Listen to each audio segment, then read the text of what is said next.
با مقصد ترغیب فرهنگ ملی، دریافت چهره‌های نو و سخنور، ایجادکار و با استعداد، چند دست در دانشگاه دولتی آموزگاری تاجیکستان به نام صدرالدین عینی میان دانشجویان فاکولتет‌های دانشگاه آزمون مهارت 2025 ادامه دارد. این نوبت آزمون مذکور میان دسته شهرآشوب فاکولتت زبان و ادبیات روس و دسته نیوگان فاکولتت تاریخ و حقوق دانشگاه برگزار کرده شد.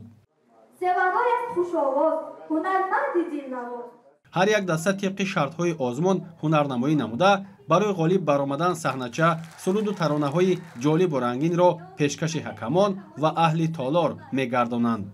تجربه نشان داد که آزمون مذکور در بین دانشجویان رشته دوستی را مستحکم و ذوق آنها را به حفظ فرهنگ اصیل ملت تاجیک بیشتر گردانیده است. برای تامین شفافیت رفت آزمون با پیشنهاد راهبریت دانشگاه، متخصصان بلند اختصاص از دیگر مؤسسه‌های عالی کشور و آموزگاران دانشگاه جلب گردیدند. در هنرنمایی هر دو دسته جنبه‌های ایجادکاری و تندرستی، زیبایی پرستی، تربیت نسل جوان و نورس، انسان دوستی و احترام به ارزش‌های ملی و دولتی تجسم یافته بود.